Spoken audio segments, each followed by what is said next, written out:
The smell hit him before the sound did. It wasn't just the salt spray of the Philadelphia Naval Shipyard. It was something sharper, metallic, like the air itself had been set on fire.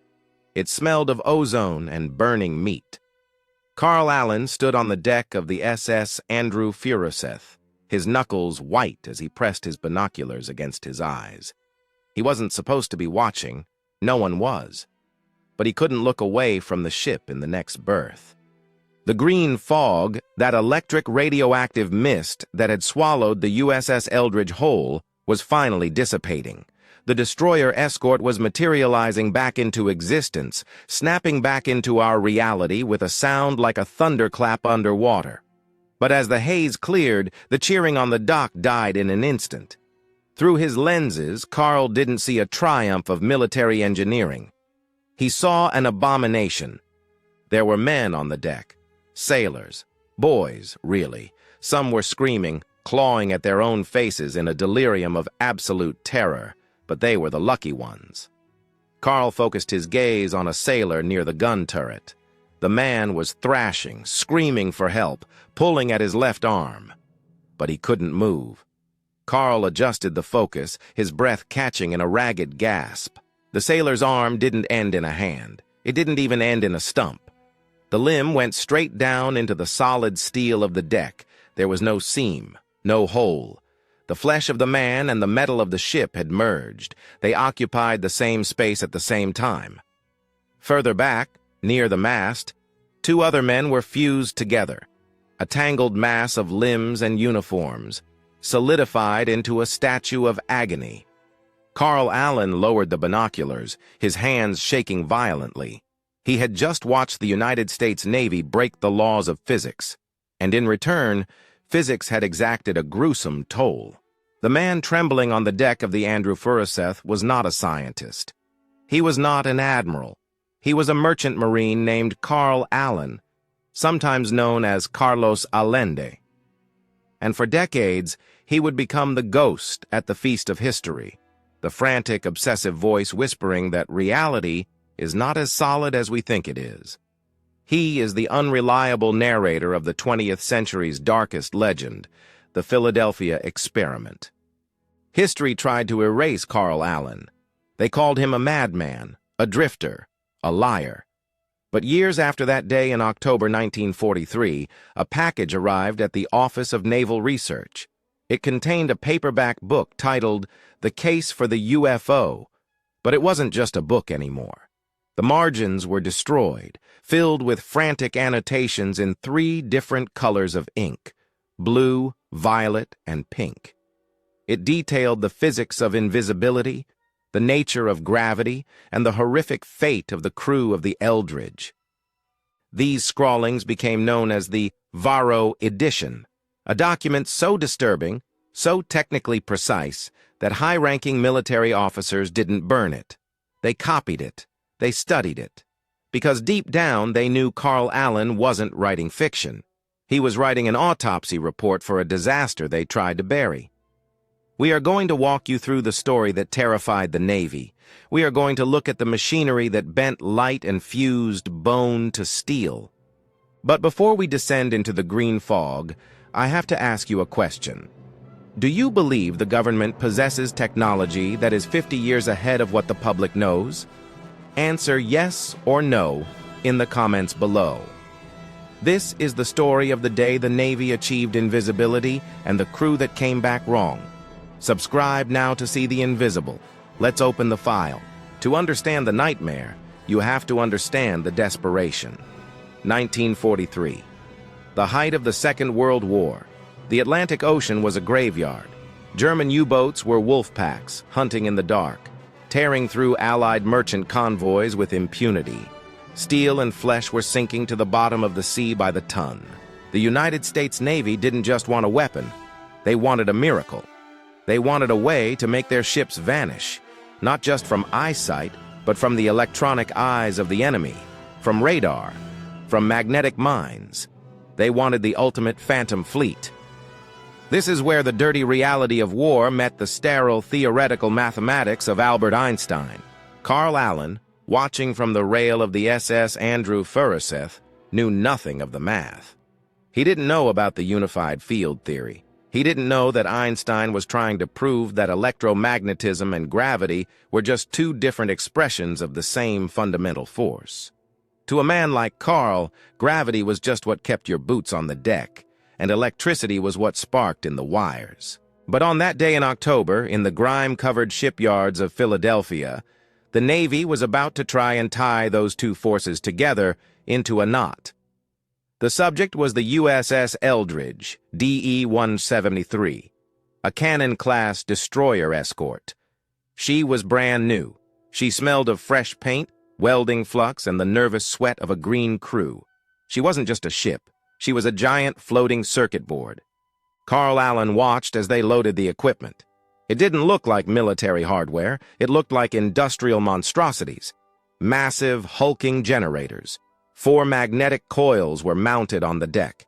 2 massive generators were installed in the forward turret hold, and 2 more in the stern. These weren't standard engines. They were designed to create a rotating magnetic field. The theory was insane, but mathematically sound. If you could generate a magnetic field intense enough, rotating at the precise frequency, you wouldn't just deflect radar waves. You would bend light itself. You would create a closed loop of space-time around the hull. The ship wouldn't just be hidden. It would be removed from the observable universe. From his vantage point on the Furuseth, Carl could feel the preparations. It wasn't a sound. It was a pressure. The air in the shipyard grew heavy, thick, like the moments before a tornado touches down. The scientists, the suits, stood safely on the dock. They held clipboards. They checked gauges.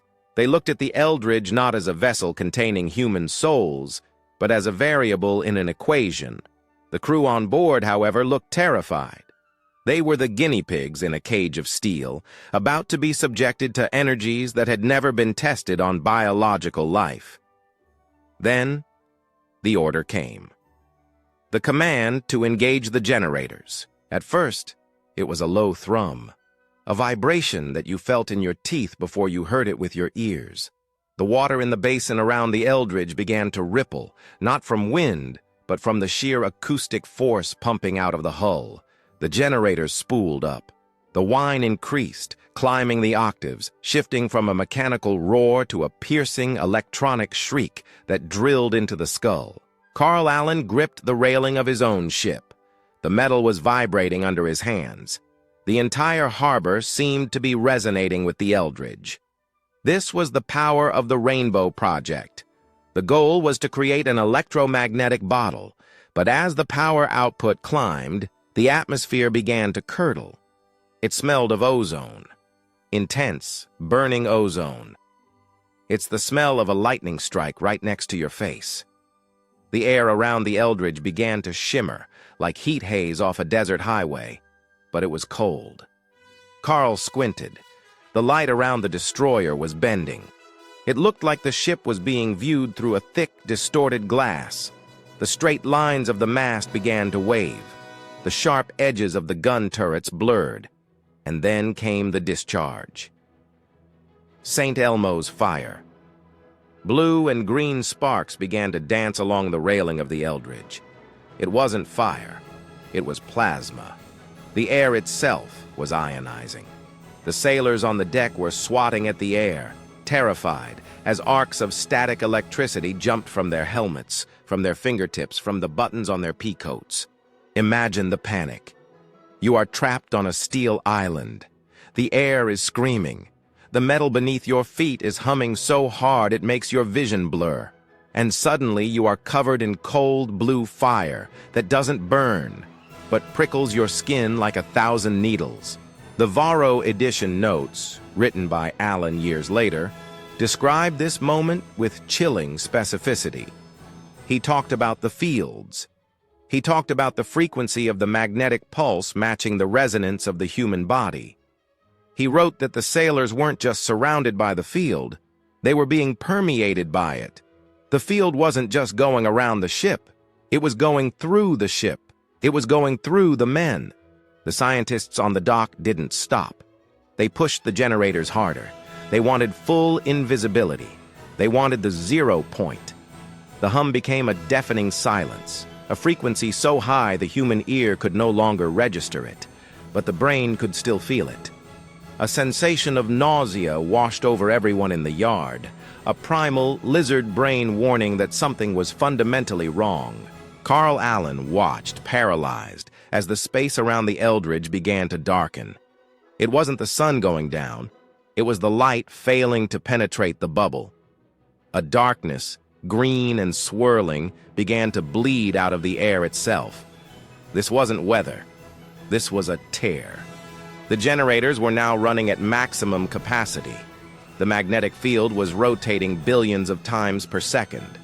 The reality of 1943 was being pushed aside. The anchor of the physical world was being lifted. The men on the deck of the Eldridge were no longer fighting a war against the Nazis.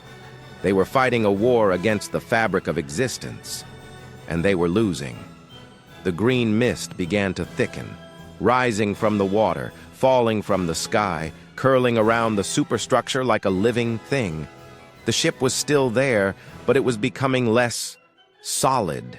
It was ghosting. Carl Allen didn't blink. He couldn't. He watched the impossible unfold.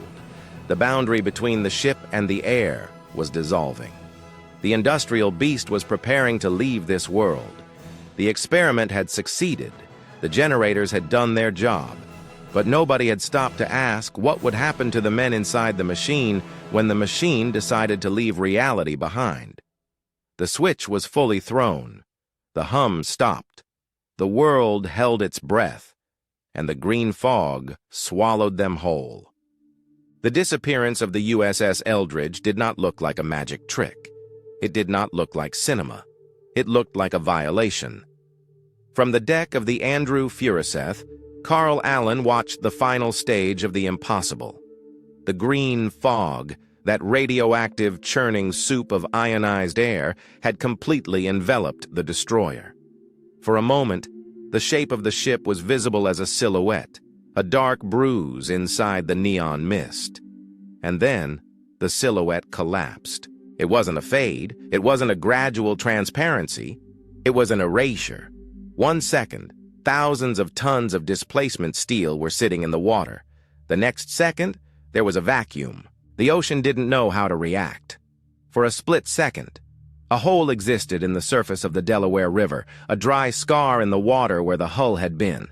Then, with a roar like a cracking whip, the water rushed in to fill the void.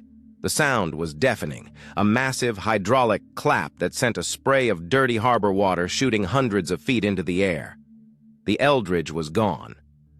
Radar screens on the bridge of the Furuseth and in the control tower went blank. Not just no signal. The signal was swallowed. The space where the ship had been was now a dead zone, a black hole in the electronic spectrum. Carl Allen lowered his binoculars, his mind struggling to process the visual data. The berth was empty. The mooring lines were severed, dangling uselessly into the churning water.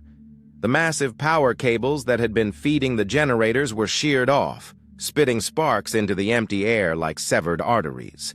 The scientists on the dock were no longer looking at gauges. They were staring at the empty space with a mix of triumph and absolute horror. They had done it.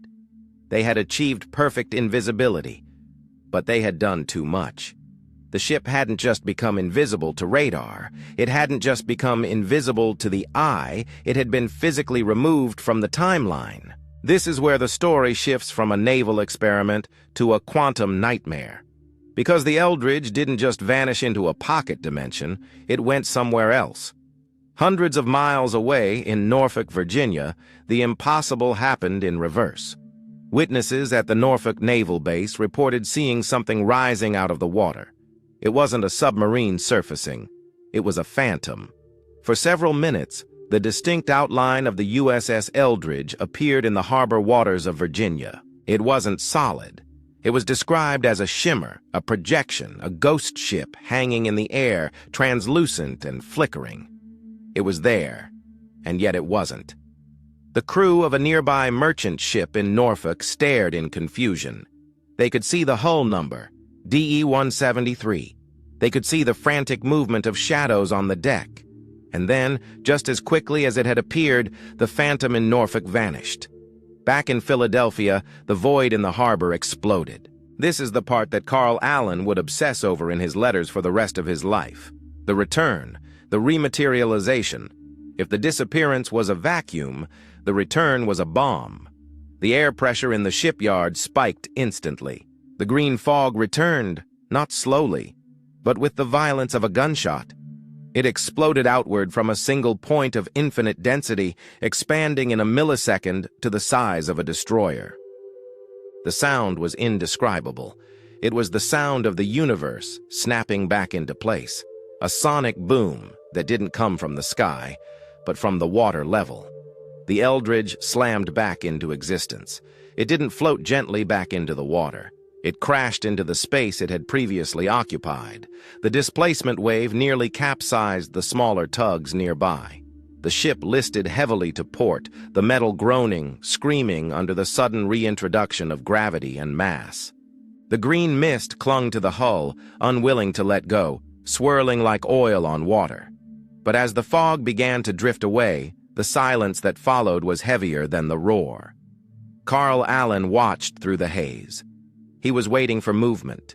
He was waiting for the all clear. He was waiting for the crew to step out, shaken but alive, to wave to the scientists who had just made history. But there was no waving. The atmosphere on the deck of the Eldridge was wrong. Even from a distance, the ship radiated a sickness, a heat. The paint on the hull was blistered, bubbling as if the ship had just come out of a furnace. The smell of ozone was so thick it tasted like copper pennies in the back of the throat. The magnetic field had collapsed, but the energy hadn't dissipated. It had been absorbed by the steel, absorbed by the wood, absorbed by the flesh. Carl raised his binoculars again, his hands trembling so hard the image shook. He needed to see the crew. He needed to know that the human element had survived the journey through the void. What he saw defied description. The men on the deck weren't moving like soldiers. They were moving like broken marionettes. Some were staggering, vomiting a yellow bile that glowed faintly in the dim light. Others were standing perfectly still, catatonic, staring at things that weren't there. The Varo Edition notes described this state as the freeze. The sailors had been unstuck in time. Their brains were no longer synced with the linear flow of the present moment. They were trapped in the seconds of the jump, looping through the horror of the void while their bodies stood on the deck in Philadelphia. But then Carl saw the true cost of the teleportation. As the green fog finally cleared completely, he saw the man near the gun turret. The man we spoke of at the beginning. The man who was screaming without sound. The teleportation hadn't been clean. The molecules of the ship and the molecules of the crew had been disassembled, scrambled, and then put back together in the wrong order. The universe, in its rush to correct the vacuum, had made a mistake. It had put the men back in the same space as the ship. Carl watched as a team of medics rushed up the gangway. He saw them stop dead in their tracks. He saw a hardened naval doctor fall to his knees and retch. They weren't looking at casualties of war. They were looking at a glitch in reality. The Eldridge had come back, but it had brought something of the void back with it. The laws of physics had been restored, but the damage was done. The barrier between man and machine had been erased. The experiment was over. The vanishing was complete, but the horror was just beginning. The ship was back in Philadelphia, but the crew was still lost somewhere in the green fog, screaming in a silence that would last for 40 years. The Navy tried to scrub the deck. They tried to scrub the logbooks. They sandblasted the steel where the men had fused, grinding away bone and bulkhead until the surface was smooth again. They repainted the Eldridge, rechristened the mission, and told the world it was just another destroyer escort heading to the Mediterranean to hunt U-boats. But you cannot scrub physics from the bloodstream. For the survivors, the ones who hadn't been buried in the steel or turned inside out, the nightmare didn't end when they stepped off the ship. They carried the experiment with them. They were walking batteries, charged with an energy that this dimension didn't know how to ground. Carl Allen watched them in the weeks and months that followed. He saw the change in their eyes. They had the 1,000-yard stare, but it wasn't looking at a distant horizon. It was looking at something right in front of their faces that no one else could see. They called it the freeze. It started subtly.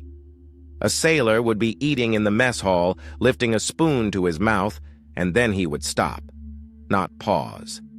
Stop. He would become a statue. His chest wouldn't rise. His eyes wouldn't blink. The spoon would hang in the air, defying the tremor of the ship's engine. To an outsider, it looked like a trance. But Carl knew better. He had read the frantic scribblings that would later become the Varo Edition. He knew that the sailor wasn't catatonic. He was unstuck. The man was still conscious. He was screaming inside his own skull, but his body had slipped out of time. He was vibrating at a frequency just slightly different from the rest of the world. He was trapped in the molasses, a state of hyper-dense time where a single second stretched into an eternity of paralysis. The crew learned quickly. If you saw a man go into the freeze, you didn't call a medic. You didn't call an officer. You ran to him. This was the most terrifying ritual of the Eldridge survivors. They called it the laying on of hands. It took 2 men, sometimes 3, to pull a sailor back. They had to grab him, physically anchor him, and pour their own bioelectric energy into his frame. They had to convince his molecular structure that he belonged here in 1943 on solid ground. Carl described seeing men rush to a frozen shipmate, rubbing his arms, his face, shouting his name, slapping his skin until the force field around him broke. And when the sailor finally snapped back, it was violent. They would collapse, weeping, clawing at the floor, terrified that if they let go of the ground, they would float away into the nothingness again. Because that was the alternative. If you were left in the freeze for too long, you didn't just stay still.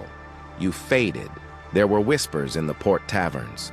Stories of men who simply ceased to be visible. They were still there. You could hear them breathing. You could feel the displacement of the air where they stood.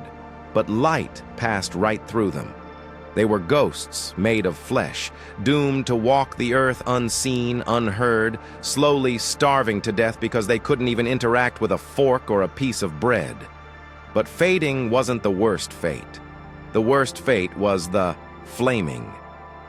The energy instability was volatile. Sometimes, a man in the freeze wouldn't fade. He would ignite, not with chemical fire, but with ionization, spontaneous combustion. Survivors spoke of watching their friends turn into pillars of raw energy, burning for hours without charring their clothes, their bodies consumed by a cold blue fire that water couldn't extinguish. The Navy couldn't keep this contained on the ship forever. And that leads us to the incident that Carl Allen swore was the smoking gun, the moment the horror spilled out into the civilian world. It happened at a dockside bar, the Happy Hour, a place of sawdust floors, cheap whiskey, and loud music, a place where sailors went to forget the war. The bar was packed, smoke hung low in the air, the jukebox was playing. In the center of the room, a brawl broke out. It was standard stuff, merchant marines versus Navy, a dispute over a girl or a spilled drink. Punches were thrown, chairs were overturned. 2 sailors from the Eldridge were in the thick of it. One of them, a bosun's mate, threw a right hook. He was angry, his adrenaline spiking, his heart rate climbing, and that was the trigger. The surge of biological adrenaline interacted with the residual magnetic charge in his cells. Witnesses, civilians, bartenders, waitresses, stopped screaming. The music seemed to die away. The sailor didn't land the punch. Mid-swing, he vanished. He didn't run out the door. He didn't duck. He simply dematerialized. 1 second, a 200-pound man was occupying space in the center of the room. The next second, a dust mote floated through the space where his chest had been. The waitress dropped her tray. The sound of shattering glass was the only thing that broke the silence. The other sailor from the Eldridge didn't look surprised. He looked resigned. He looked tired. He simply picked up his hat, looked at the empty space where his friend had been, and walked out the door into the night. The Navy arrived within minutes. Shore Patrol swept the bar. They cleared the civilians. They threatened the owner. They told everyone it was a trick of the light, a mass hallucination, drunk talk. But Carl Allen knew. He wasn't at the bar, but he heard the whispers. He saw the empty bunks on the ship. He saw the way the survivors looked at their own hands, terrified that they might be next.